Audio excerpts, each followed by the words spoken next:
എല്ലാവർക്കും നമ്മുടെ പുതിയൊരു വീഡിയോയിലേക്ക് സ്വാഗതം. അപ്പോൾ അതാ ഇന്ന് ഞങ്ങളെല്ലാവരും കൂടിയൊക്കെയുള്ള ഒരു കുഞ്ഞു വ്ളോഗാണ് കേട്ടോ. കുഞ്ഞുവാവ വന്നേ പിന്നെ കറക്റ്റായിട്ട് നമുക്ക് അങ്ങനെ ഓരോ ദിവസവും എണ്ണി എണ്ണി വ്ളോഗ് എടുക്കാനൊന്നും പറ്റാറില്ല, ഷോർട്സും എടുക്കാൻ പറ്റാറില്ല. പക്ഷേ എടുക്കുന്ന ദിവസം, പ്രത്യേകിച്ച് പിള്ളേരൊക്കെ ഉള്ള ദിവസം എടുക്കാനാണ് ഞാൻ വീഡിയോ എടുക്കാനാണ് നോക്കുക. അപ്പോൾ അന്നമോളെ പയ്യെ ഞാൻ ഇപ്പുറത്തെ മുറിയിലേക്കൊന്ന് മാറ്റിക്കെടുത്തിട്ടുണ്ട് കേട്ടോ. പയ്യെ ഇനി ജോക്കൂട്ടനെയും കൂടി ഒന്ന് ഇപ്പുറത്തേക്ക് മാറ്റിക്കിടത്തണം. അപ്പോൾ നമുക്കൊന്ന് ഒരു 8 വയസ്സൊക്കെ ആകുമ്പോഴത്തേനും മാറ്റിക്കിടത്താമെന്ന് വിചാരിക്കുന്നു. ഇപ്പോൾ അവന് ഏകദേശം 6 വയസ്സ് കഴിഞ്ഞല്ലോ.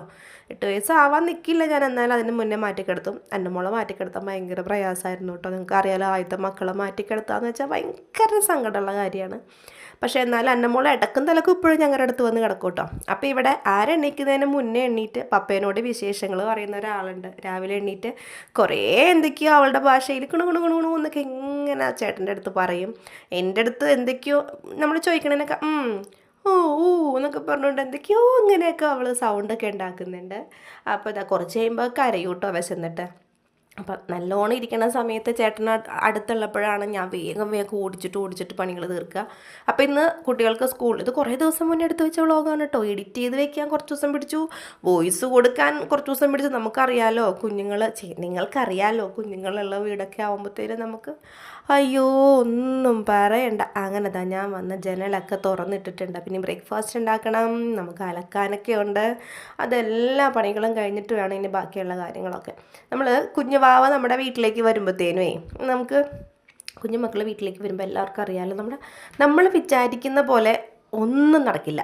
നമ്മൾ വിചാരിക്കുന്ന പോലെ ആയിരിക്കില്ല നമ്മുടെ കാര്യങ്ങൾ, അല്ലെങ്കിൽ നമ്മുടെ ഒരു ദിവസം പോണത്. നമ്മളിപ്പോൾ ഇന്നിങ്ങനെ വിചാരിക്കുന്നത് രാവിലെ എണീറ്റിട്ട് ഇന്നത് ചെയ്യാം, ഒന്നും നടക്കില്ല. ഇവരുടെ കരച്ചിലിൻ്റെ ടോണൊന്ന് മാറിയാൽ മതി, അപ്പോഴേക്കും നമ്മുടെ പ്ലാനും പദ്ധതിയും എല്ലാം പൊളിയും. ഇത് ഗ്യാസ് സേവ് ചെയ്യാൻ പറ്റുന്നൊരു സാധനമാണെന്ന് പറഞ്ഞിട്ടാണ് കേട്ടോ മേടിച്ചത്. ഞാൻ ഏതോ ഒരു ഷോർട്സിൽ കാണിച്ചായിരുന്നു. അപ്പോൾ നമ്മൾ വലിയ പാത്രങ്ങളല്ല, കൊച്ചു പാത്രങ്ങളും മീഡിയം സൈസ് പാത്രങ്ങളൊക്കെ തീ ഇങ്ങനെ ആന്തി പുറത്തേക്ക് പോകത്തില്ലേ. അപ്പോൾ അങ്ങനെ പോവാതിരിക്കാൻ വേണ്ടി ആമസോണിൽ നിന്ന് ഓർഡർ ചെയ്ത് മേടിച്ചതാണ്. ആമസോണിൽ നിന്നാണോ ഫ്ലിപ്കാർട്ടിൽ നിന്നാണോ, ഐ തിങ്ക് ആമസോണാണ്. ചേട്ടനാണ് മേടിച്ചത്. ചേട്ടൻ കൂടുതലും സാധനങ്ങൾ ആമസോണിൽ നിന്ന് തന്നെയാണ് മേടിക്കുക. ഞാനാണ് മീഷോക്കാരത്തി. അപ്പോൾ അങ്ങനെതാ ഞങ്ങൾ ആ സാധനം നല്ലതാണ്. നമ്മൾ വലിയ ഫ്ലെയിം പുറത്തേക്ക് പോകില്ല. അപ്പോൾ കക്ക മേടിച്ചിട്ടുണ്ടായിരുന്നു. അപ്പോൾ കക്ക എന്തായാലും ഞാൻ ഇന്ന് വെക്കണില്ല, കാരണം ഒരു ചക്ക മേടിച്ചത് അവിടെ ഇരിക്കുന്നുണ്ട്. ചക്ക പൊളിച്ചത് നിങ്ങൾ ഷോർട്സിൽ കണ്ടിട്ടുണ്ടാവും. അപ്പോൾ കക്കയും ചക്കയും ഒരു ദിവസം ആയിട്ടുണ്ടെങ്കിൽ പറ്റത്തില്ല, വയറിന് പിടിക്കില്ല. എന്നത് ഞാൻ കുഞ്ഞിന് പാല് കൊടുക്കുന്നത് കൊണ്ട് എനിക്ക് വയറിന് എന്തെങ്കിലും ബുദ്ധിമുട്ട് വന്നത് കുഞ്ഞിനുണ്ടാവും. അപ്പോൾ അതുകൊണ്ട് ഞാൻ ഇന്ന് കക്ക എന്തായാലും ഇന്ന് വെക്കുന്നില്ല, അത് വേറൊരു ദിവസമാണ് വെച്ചത് കേട്ടോ. അപ്പോൾ അത് അങ്ങനെ ചായക്ക് വെള്ളം വെച്ചു, അതേപോലെ തന്നെ ഇടിയപ്പത്തിനും വെള്ളം വെച്ചു. രണ്ടടപ്പിലായിട്ട് സെറ്റാക്കിയിട്ടുണ്ട്. ഈ ചായപ്പൊടിയുടെ പേര് പറയണേ, ലിങ്ക് പറയണേ എന്ന് പറഞ്ഞാൽ തപ്പിയിട്ട് ലിങ്ക് കിട്ടിയില്ല കേട്ടോടാ. അപ്പം ഞാൻ അതിൻ്റെ പേര് ഇവിടെ ഇങ്ങനെ എഴുതി കാണിക്കാം. നല്ല ചായപ്പൊടിയാണ് ഇത്. ചേട്ടൻ പറയണത് പാൽ ചായക്ക് പറ്റിയ പൊടിയാണെന്നാണ് പറയണത്. പക്ഷെ ഞാനിത് കട്ടൻ ചായക്ക് എടുക്കും കേട്ടോ, കാരണം നല്ല ടേസ്റ്റാണ്. നമുക്ക് കുറച്ച് പൊടി ഇട്ടാൽ മതി. ഞാൻ എൻ്റെ പൊട്ടത്തരത്തിലാണ് ആദ്യം കൊണ്ടുപോയി കുറേ പൊടിയൊക്കെ ഇട്ടത്. കുറച്ച് പൊടി ഇട്ടിട്ട് ഒരു മിനിറ്റോളം ഒന്ന് തിളപ്പിക്കണം. അപ്പോൾ നല്ല അടിപൊളിയാണ്. അപ്പോൾ അങ്ങനെതാ.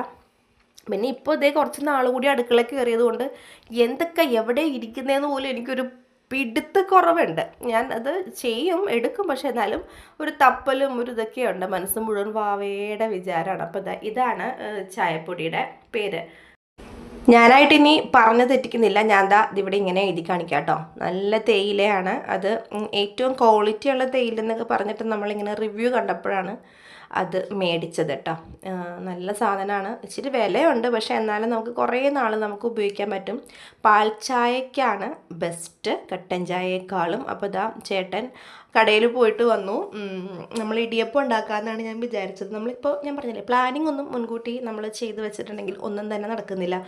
സത്യം പറഞ്ഞാൽ വീട് പോലും പ്രോപ്പറായിട്ട് ക്ലീൻ ചെയ്തിടാൻ എനിക്ക് പറ്റാറില്ല. ചിലപ്പോൾ ഇങ്ങനെ ഇങ്ങനെ അടിച്ച്, അല്ലെങ്കിൽ 2 ബെഡ്റൂം അടിച്ച് ഹോള് പകുതിയാകുമ്പോഴേക്കും കൊച്ചുകറി ഉണ്ടാവുക.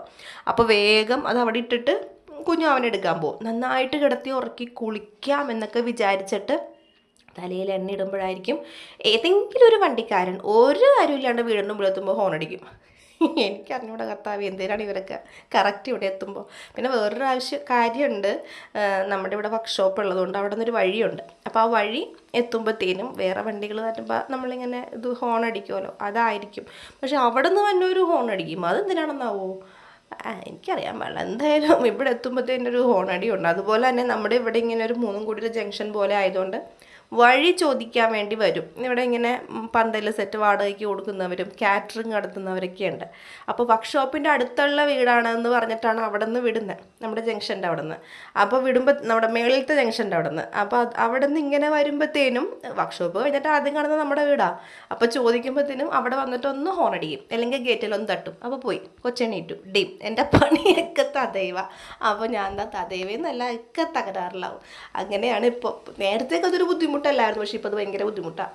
എന്താ ചെയ്യുക, നമുക്ക് അഡ്ജസ്റ്റ് ചെയ്ത് പോകുന്നു, അത്രയേ ഉള്ളൂ. പിന്നെ ഞാൻ ഇപ്പുറത്തെ മുറി കൊണ്ടുവന്ന് കിടത്തും ആരുമില്ലാത്ത സമയത്ത്. നമ്മുടെ ഫസ്റ്റ് ബെഡ്റൂം അല്ലടാ, ഇപ്പുറത്തെ ബെഡ്റൂമില്ലേ, അവിടെ ആകുമ്പോൾ പിന്നെ അധികം വണ്ടിയുടെ ഒച്ചയൊന്നും അങ്ങനെ കേൾക്കത്തില്ല. അങ്ങനെ അതാ ഞാൻ ഇടിയപ്പത്തിനുള്ള വെള്ളമൊക്കെ തിളച്ചത് ഒഴിച്ച് പൊടിയൊക്കെ തേച്ച് കൂട്ടിയില്ല, ഒഴിച്ച് നമ്മളിങ്ങനെ ഇച്ചിരി വെളിച്ചെണ്ണയും കൂടെ ഒഴിച്ചിട്ട് സെറ്റാക്കി വെച്ചിട്ടുണ്ട്. അപ്പം നമുക്കിന്ന് മുട്ടക്കറി ഉണ്ടാക്കിയെടുക്കാം കേട്ടോ. അങ്ങനെ അതാ എല്ലാവരും എന്നോട് ചോദിച്ചു ഡെലിവറി നിർത്തിയോ. ഞാൻ കഴിഞ്ഞ വ്ളോഗിൽ പറഞ്ഞായിരുന്നു കേട്ടോ ഡെലിവറി നിർത്തിയെന്ന്. അപ്പോൾ എന്നോട് അതിനകത്ത് നമ്മുടെ സ്ഥിരം കമൻ്റ് ഇടുന്ന ഒരു ആൾ പറഞ്ഞായിരുന്നു ഇങ്ങനെ, ചേച്ചി നിർത്തണ്ടായിരുന്നു ചേച്ചി, ഒരു മോനും കൂടി ആവായിരുന്നു, നമുക്കും ആഗ്രഹമുണ്ട്, പക്ഷേ 3 സിസേറിയനിൽ കൂടുതൽ പറ്റില്ല എന്ന് ഹോസ്പിറ്റലിൽ നിന്ന് പറയുമ്പോൾ ഓരോരുത്തരുടെ ഹെൽത്ത് കണ്ടീഷൻ അനുസരിച്ചാണല്ലോ. അപ്പോൾ പറഞ്ഞപ്പോഴത്തേനും പിന്നെ നമ്മൾ അതിനു വേണ്ടി മുതിർന്ന് അതിനെന്തെങ്കിലും ഒരു ബുദ്ധിമുട്ടുണ്ടായി വേണ്ടാന്ന് കരുതിയിട്ടാണ്. അല്ലാണ്ട് നമുക്ക് മക്കൾ എത്ര ഉണ്ടാകുന്ന അത്രയും സന്തോഷമുള്ള കാര്യമാണ്. അങ്ങനെതാ ചിക്കൻ കറി ചിക്കൻ മസാല ഇച്ചിരി ഗരം മസാലയൊക്കെ ഇട്ടിട്ട് നമ്മളിതാ മുട്ടക്കറി സെറ്റാക്കി എടുക്കുകയാണ് കേട്ടോ. ചേച്ചി കിടന്ന ഹോസ്പിറ്റൽ എങ്ങനെ ഉണ്ടായിരുന്നു, നല്ലതായിരുന്നോ, ട്രീറ്റ്മെൻറ്റ് നല്ലതായിരുന്നോ? അടിപൊളി ഹോസ്പിറ്റലാണ്. ജോക്കുട്ടനെ ഞാൻ അവിടെ തന്നെയാണ് പ്രസവിച്ചത്. അപ്പോൾ അതുകൊണ്ട് തന്നെ അവിടുത്തെ അന്നത്തെ ആ ഒരു ട്രീറ്റ് നല്ലതായിരുന്നത് കൊണ്ടാണ് അവിടുത്തെ ആ ഒരു അവരുടെ ഒരു നമ്മൾ വാർഡിലാണ് കിടക്കുന്നത് അങ്ങനെയുള്ള ഒരു ഇതൊന്നും ഇല്ല കേട്ടോ. ഭയങ്കര സ്നേഹത്തിലാണ് അവിടുത്തെ കുട്ടികൾ. പഠിക്കാൻ വരുന്ന പിള്ളേരാണെങ്കിലും അവിടെ നമ്മളെ നോക്കുന്ന നേഴ്സുമാരാണെങ്കിലും ഒക്കെ അവരൊക്കെ നല്ല രീതിയിലാണ് നമ്മുടെ കാര്യങ്ങളൊക്കെ ഡീൽ ചെയ്യുന്നത്. നമുക്കൊരു ബുദ്ധിമുട്ട് പറഞ്ഞാൽ പോലും ഒരു അരമണിക്കൂർ കൂടി വരുമ്പോഴേക്കും നമ്മളെ വന്ന് നോക്കി കൺസിഡർ ചെയ്യും, എങ്ങനെയുണ്ട് ചേച്ചി, എന്താണ് ചേച്ചി എന്നൊക്കെ ചോദിക്കുകയൊക്കെ ചെയ്യുന്നുണ്ട് കേട്ടോ. അപ്പോൾ നമുക്ക് അത് നമ്മൾ സത്യം പറഞ്ഞ ആ ഒരു അവസ്ഥയിൽ നമുക്ക് കിട്ടുന്ന പരിഗണന നമ്മൾ മറക്കില്ല. ഗർഭിണിയായിരിക്കുന്ന സമയത്തും പ്രസവിച്ച് കഴിയുന്ന സമയത്തും നമ്മൾ ആരൊക്കെ പരിഗണിച്ചിട്ടുണ്ടോ, ആരൊക്കെ സ്നേഹിച്ചിട്ടുണ്ടോ അവരുടെയൊക്കെ പേരൊക്കെ നമ്മുടെ മനസ്സിൽ നമ്മൾ അടിവരയിട്ട് എഴുതി വയ്ക്കും. സത്യമായിട്ടുള്ള കാര്യമാണത്. അപ്പോൾ അത് ഭയങ്കര, ഞാനപ്പോൾ കല്യാണത്തിന് മുമ്പൊക്കെ ഇങ്ങനെയൊക്കെ കഴിഞ്ഞവർക്കും ഇതിപ്പം എന്തൊട്ട് ഇത്ര വലിയ അതൊരു ഇതുപോലെ ആ സമയത്ത് തന്നെ എല്ലാവരും നോക്കൂലേ, എല്ലാവരും നോക്കൂല. നമ്മുടെ ശത്രുക്കൾ ആരാണോ, മിത്രങ്ങൾ ആരാണോ, നമ്മളോട് എതിർപ്പുള്ളവരാരാണോ അവരെയൊക്കെ നമുക്ക് ഈ ഒരു സമയത്ത് നമുക്ക് തിരിച്ചറിയാൻ പറ്റും. നമ്മളെ പരിഗണിക്കുന്നവരെ നമ്മൾ മറക്കത്തുമില്ല. അത് എനിക്ക് ഭയങ്കര, നമ്മളല്ലേ ഓരോ പ്രായം കഴിഞ്ഞ് വരുന്തോറും നമ്മൾ മറ്റുള്ളവരെ ശരിക്കും മനസ്സിലാക്കിക്കൊണ്ടിരിക്കുകയാണ്. എന്താണ് അവർ എന്നുള്ളത് നമ്മൾ ശരിക്കും മനസ്സിലാക്കണം. ആപത്ത് സമയത്ത് നമുക്ക് ആരുണ്ടാവും, നമുക്ക് നല്ല സമയത്ത് നമ്മുടെ കൂടെ നിൽക്കുന്നവരാരുണ്ടാവും, നമുക്ക് വിഷമം വരുമ്പോൾ നമ്മുടെ കൂടെ നിൽക്കുന്നവരാരുണ്ടാവും, നമ്മൾ ഇട്ടിട്ട് പോകുന്നവരാരുണ്ടാവും. ഇതൊക്കെ നമ്മൾ ആ സമയത്ത് നമ്മൾ മനസ്സിലാക്കും, ശരിക്കും മനസ്സിലാക്കും. അതാണ് നമ്മുടെ ആ ഒരു ദൈവം നമുക്ക് ജീവിതത്തിൽ ഓരോ ഘട്ടങ്ങൾ ഇങ്ങനെ വെക്കില്ലേ, അതൊക്കെ അതിന് വേണ്ടിയിട്ടാണ്. അതൊന്നും നമുക്ക് സങ്കടങ്ങളും പ്രശ്നങ്ങളും പ്രഷറുകളും വരുമ്പോഴാണ് നമ്മൾ സ്ട്രോങ് ആവുന്നത്. നമ്മൾ ശക്തരാകുന്നത് നമ്മുടെ ജീവിതത്തിൽ ബുദ്ധിമുട്ടുകൾ വരുമ്പോഴാണ്. ആ ബുദ്ധിമുട്ടിനെ തരണം ചെയ്യുമ്പോഴാണ് നമ്മൾ ശരിക്കും സ്ട്രോങ് ആവുന്നത്. ബുദ്ധിമുട്ട് വരലേ നമ്മൾ പ്രാർത്ഥിക്കുമ്പോൾ എന്തായാലും നമ്മുടെ ജീവിതത്തിൽ പ്രയാസങ്ങളും കാര്യങ്ങളും ഉണ്ടാകും. അതാണല്ലോ ജീവിതം. അതിനെ തരണം ചെയ്ത് പോകാനുള്ള ശക്തി ഉണ്ടാക്കിയെടുക്കുക, അതാണ് ജീവിതത്തിലെ വിജയം എന്നാണ് എനിക്കിപ്പോൾ തോന്നുന്നത് കേട്ടോ. ഇനി ചിലപ്പോൾ കുറേ നാൾ കഴിയുമ്പോൾ എൻ്റെ ഈ കാഴ്ചപ്പാട് മാറുമായിരിക്കാം, പക്ഷേ എന്നാലും ഇതൊരു സത്യമാണ്. ജീവിതത്തിൽ നമുക്ക് പ്രശ്നങ്ങൾ വരുമ്പോഴാണ് നമ്മൾ സ്ട്രോങ് ആവുന്നത്. ഞാൻ എൻ്റെ അപ്പച്ചനോ അമ്മയും ഇല്ലാണ്ട് ഞാൻ ഈ ഭൂമിയിൽ ജീവിക്കില്ല എന്ന് 10, 20, 15 വയസ്സിലൊക്കെ ഞാൻ മനസ്സിൽ കരുതിയിരുന്നു. പക്ഷേ ഇപ്പോൾ അവരില്ലാത്തൊരു ലോകത്താണ് ഞാൻ ജീവിക്കുന്നത്. ഒറ്റയ്ക്ക് എനിക്ക് ഒരിക്കലും ഒരു കുടുംബം നടത്തിക്കൊണ്ട് പോകാൻ പറ്റില്ല എന്ന് മനസ്സിൽ ഉറപ്പിച്ചിരുന്നവളാണ് ഞാൻ ഒറ്റയ്ക്കല്ല, ചേട്ടനുണ്ട്, പക്ഷേ എന്നാലും ഈ മക്കളെയൊക്കെ നോക്കാൻ വേണ്ടി എനിക്ക് ആരുമില്ല. ഒറ്റയ്ക്കാണ് പടം നയിച്ചു കൊണ്ടുപോകുന്നത് ഇപ്പോൾ. അപ്പോൾ ചേട്ടൻ ജോലിക്ക് പോകും, അപ്പോൾ 3 എണ്ണത്തിൻ്റെ കാര്യവും ഞാനാ നോക്കണ്ടേ. അത് ഇപ്പോൾ അതൊരു ബുദ്ധിമുട്ടായിട്ടേ തോന്നുന്നില്ല. ഇപ്പോൾ അതൊക്കെ ചെയ്ത് നമ്മളിങ്ങനെ സ്ട്രോങ് ആയി വന്നപ്പോഴത്തേനും സ്വയം തോന്നും, ഹായ് ഞാൻ കൊള്ളാമല്ലോ, അതൊക്കെ ചെയ്യണ്ടല്ലോ. നിങ്ങൾക്ക് തോന്നാറുണ്ടോ? ഒന്ന് കമൻറ്റ് ചെയ്തോളൂ കേട്ടോ. നമ്മൾ പണ്ട് വിചാരിച്ചിരുന്ന പറ്റില്ല എന്ന് വിചാരിക്കുന്ന കാര്യങ്ങൾ നമ്മുടെ ജീവിതത്തിൽ നമ്മൾ ചെയ്യുമ്പോൾ നമ്മൾ സ്ട്രോങ് ആടാ, നമ്മൾ പവറാണ്. പെണ്ണാണ്, വീട്ടമ്മയാണ്, അടുക്കളയിൽ ഒതുങ്ങിയിരിക്കുന്നവരാണെന്ന് വിചാരിച്ച് നമ്മൾ പുറകോട്ട് പതുങ്ങേണ്ട ആവശ്യമില്ല. നമ്മളെപ്പോഴും മുന്നോട്ട് വരിക. ഇതിലും വലിയൊരു കുടുംബം നോക്കുന്നതിനേലും വലിയൊരു നയിച്ചു കൊണ്ടുപോകുന്ന, കുടുംബം നോക്കുന്നത് പലപ്പോഴും ഭർത്താക്കന്മാരായിരിക്കാം, ജോലിക്ക് പോയി കാശൊക്കെ കൊണ്ടുവരുന്നത്. പക്ഷെ ഇതൊന്ന് കോർഡിനേറ്റ് ചെയ്ത് കൊണ്ടുപോകണമല്ലോ. നമ്മുടെ വീട്ടിൽ 10 പേരുണ്ടെങ്കിൽ 10നും 10 സ്വഭാവമായിരിക്കും. ഇവരെ അങ്ങോട്ട് യോജിപ്പിച്ച് മുമ്പോട്ട് കൊണ്ടുപോകാൻ നമ്മളെടുക്കുന്നൊരു സ്ട്രഗിളില്ലേ, ഒരു രാജ്യം ഭരിക്കാൻ എത്രയും പാടില്ല എന്ന് പറഞ്ഞുള്ളവർ പറയുന്നത് വെറുതെ അല്ല കേട്ടോ. അപ്പോൾ അത് അങ്ങനെ പറഞ്ഞ് നമ്മൾ മുട്ടക്കറി വെച്ചു, ഇടിയപ്പം ഉണ്ടാക്കിയിട്ടോ. പക്ഷേ എനിക്ക് ജോലികൾ ഇനിയും ബാക്കിയാണ്. കുഞ്ഞുപെണ്ണ് നല്ലോണം ഇരുന്നിട്ട് പപ്പട കൂടെ ഇരുന്ന് കളിക്കുന്നുണ്ട്. ഇതിനിടയ്ക്ക് ഞാൻ പോയി 1-2 വട്ടം ഫീഡ് ചെയ്യും കേട്ടോ. കാരണം അവർക്കിപ്പോൾ ബ്രസ്റ്റ് മിൽക്ക് മാത്രമേ കിട്ടാനുള്ളൂ. വേറെ എന്തെങ്കിലുമൊക്കെ കൊടുത്തു തുടങ്ങുന്ന ഞാൻ എന്തായാലും 6 മാസം കഴിഞ്ഞ ഒരു സാധനം ഞാൻ കൊടുക്കില്ല. എൻ്റെ 2 മക്കൾക്ക് ഞാൻ കൊടുത്തിട്ടുമില്ല, കൊടുപ്പിച്ചിട്ടുമില്ല. ചേട്ടൻ സമ്മതിക്കില്ല, പറപ്പിക്കും ചേട്ടൻ എന്തെങ്കിലുമൊക്കെ കൊടുക്കാന്നൊക്കെ പറഞ്ഞു വന്നിട്ടുണ്ടെങ്കിൽ. ആദ്യമൊന്നും നമുക്കറിയില്ലല്ലോ. അപ്പോൾ എന്തെങ്കിലുമൊക്കെ കൊടുക്കാമെന്നിങ്ങനെ നമ്മൾ കാണുമ്പോൾ 3 മാസത്തിന് ശേഷം ഇത് കൊടുക്കാം, കുഴപ്പമില്ല. പക്ഷെ സമ്മതിച്ചിട്ടില്ല. 6 മാസം വരെ അന്നയ്ക്കും ജോക്കൂട്ടനും മുലപ്പാലല്ലാണ്ട് ഓരോ സാധനം കൊടുത്തിട്ടില്ല. അത് കഴിഞ്ഞിട്ട് പയ്യെ കുറുക്കുകൾ, സോളിഡ് ഫുഡ്സ്, പിന്നെ അത് ഒരു 8 മാസം കഴിയുമ്പോൾ ഒരു 9 മാസമൊക്കെ സ്റ്റാർട്ട് ചെയ്യുമ്പോൾ നമ്മൾ കഴിക്കുന്ന ഫുഡിൽ നിന്ന് കുറച്ച് അവർക്ക് പറ്റുന്നത് ആവിയിൽ വേവിച്ച് എന്തെങ്കിലുമൊക്കെ ഇച്ചിരി അതൊക്കെ. അപ്പോൾ അതൊക്കെ ഇനി ഓർത്തെടുത്തിട്ട് വേണം. ഇനിയിപ്പോൾ ഓർക്കണ്ട, ഞാനിങ്ങനെ മൊബൈലിൽ ഇങ്ങനെ നോക്കും യൂട്യൂബിൽ. കാരണം ഇപ്പോൾ യൂട്യൂബിലെല്ലാം ഉണ്ടല്ലോ. അന്നൊന്നും എൻ്റെ കയ്യിൽ സ്മാർട്ട് ഫോണോ കാര്യങ്ങളോ ഒന്നുമില്ല. അപ്പോൾ എന്തെങ്കിലും ഡൗട്ട് ഉണ്ടെങ്കിൽ പല പൊട്ടത്തരങ്ങളും കാണിച്ചിട്ടുണ്ട് കേട്ടോ. പിള്ളേരുടെ കാര്യത്തിൽ പല പൊട്ടത്തരങ്ങളും കാണിച്ചിട്ടുണ്ട്. ഏറ്റവും ചെയ്തിട്ടുള്ള പെർഫെക്റ്റ് ആയിട്ടുള്ള ഒരു കാര്യം എന്ന് വെച്ചിട്ടുണ്ടെങ്കിൽ 2 പേർക്കും 6 മാസം വരെ മുലപ്പാൽ മാത്രം കൊടുത്തു എന്നുള്ളതാണ്. അത് ഇപ്പോൾ ആലോചിക്കുമ്പോൾ ദൈവമേ, ഞാനന്ന് ചേട്ടൻ പറഞ്ഞ കേൾക്കാണ്ട് വേറെ എന്തെങ്കിലും കൊച്ചിന് കൊടുക്കാതിരുന്നത് നന്നായി. ഏറ്റവും നല്ല കാര്യമാണ് എൻ്റെ ജീവിതത്തിൽ ഞാൻ ചെയ്തതെന്ന് ഇപ്പോൾ ഞാൻ ചിന്തിക്കുക. കാരണം മുലപ്പാലിലോളം ഗുണമുള്ളൊരു ഭക്ഷണവും കുഞ്ഞുങ്ങൾക്ക് വേറെ ഇല്ല. അത് കിട്ടാണ്ടിട്ടുള്ള ബുദ്ധിമുട്ടുമൊക്കെ ഞാൻ കണ്ടിട്ടുണ്ട്. ഞങ്ങളുടെ ഫാമിലിയിൽ തന്നെ ഞാൻ കണ്ടിട്ടുണ്ട്. അപ്പോൾ അതുകൊണ്ട് നമുക്ക് മാക്സിമം 6 മാസം എന്തായാലും, മാക്സിമം അല്ല എന്തായാലും 6 മാസം മുലപ്പാൽ മാത്രമേ ഞാൻ കൊടുക്കുള്ളൂ. അപ്പോൾ ഇതാ അങ്ങനെ മുട്ടക്കറിയൊക്കെ ആയിട്ടുണ്ട്.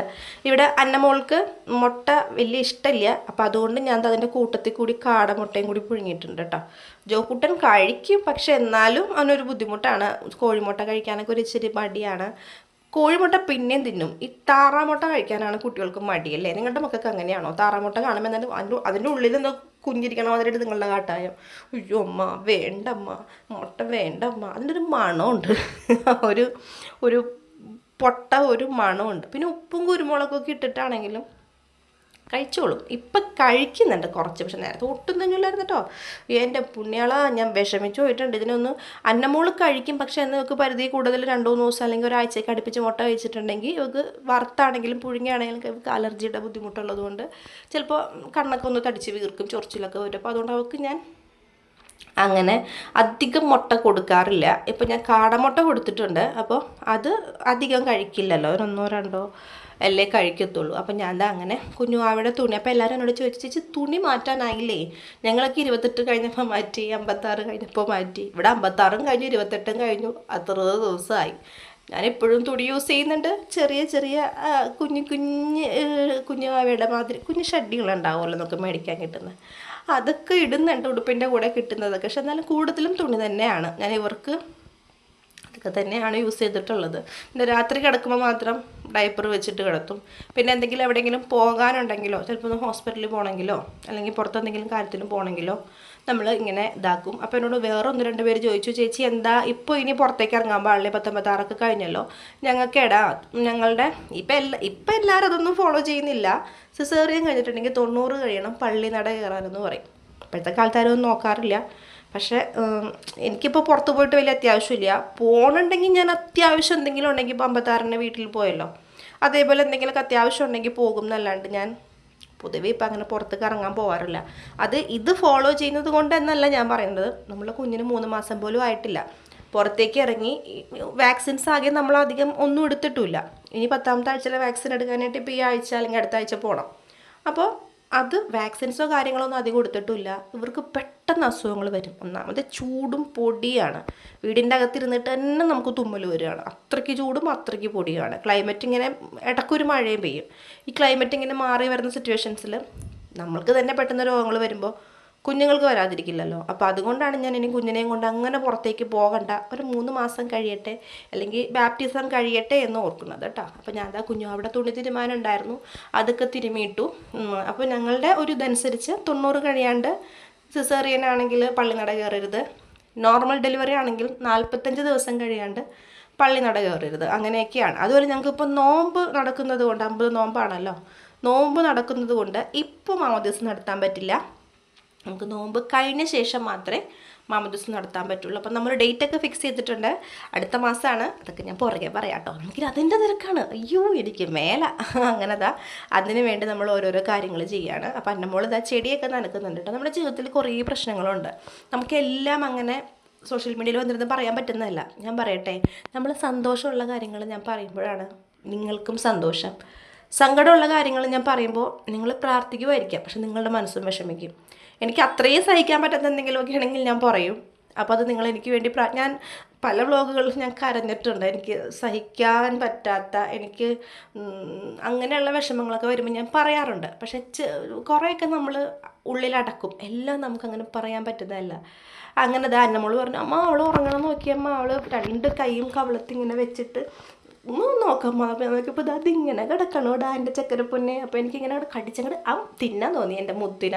അപ്പോൾ അങ്ങനെ പപ്പനോട് ചേർന്ന് കിടക്കുകയാണെന്ന്, ഉറങ്ങിക്കോട്ടെ മുത്തേന്ന് പറഞ്ഞ് അങ്ങനെ ഇങ്ങനെ പോന്നു. ചേട്ടൻ അപ്പോൾ അടുത്ത് കിടക്കുന്നുണ്ട് കേട്ടോ. ഞാൻ വേഗം വന്നിട്ട് ചട്ടപ്പട്ടേന്ന് പറഞ്ഞിട്ട് ഞാൻ തുണിയെല്ലാം എടുത്ത് വിരിക്കുകയാണ്.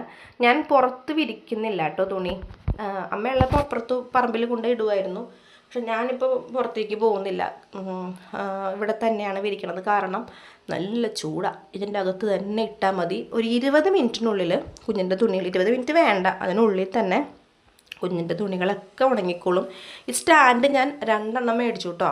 ഞാൻ പറഞ്ഞായിരുന്നു എന്ന് തോന്നുന്നു, കാരണം ഇത് നല്ല ഉപയോഗമുള്ളതാണ്. ഞാനതിൻ്റെ ലിങ്ക് കിട്ടുകയാണെങ്കിൽ കൊടുക്കാം. ഞാനത് ഇൻസ്റ്റാൾമെൻറ്റിൽ നിന്ന് മേടിച്ചതാണ്, പക്ഷേ നല്ലൊരു ലിങ്ക് ഉണ്ട്, ഞാൻ കൊടുത്തേക്കാം.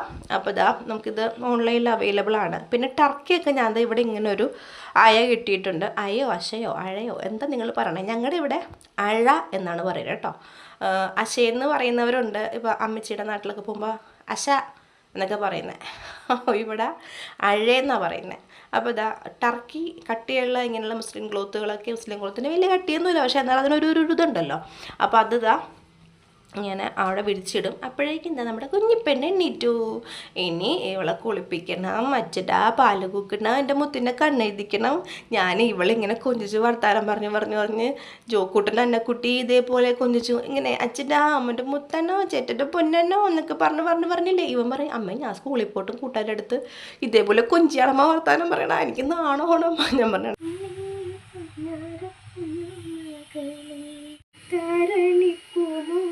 സൂക്ഷിച്ചു നോക്കി തങ്കക്കൂടത്തിനെ കണ്ണൊഴിക്കാതെ, താമര കണ്ണുകളിൽ നിദ്ര വന്നല്ലോ, താമസിക്കാതെ ഉറങ്ങും തങ്കം.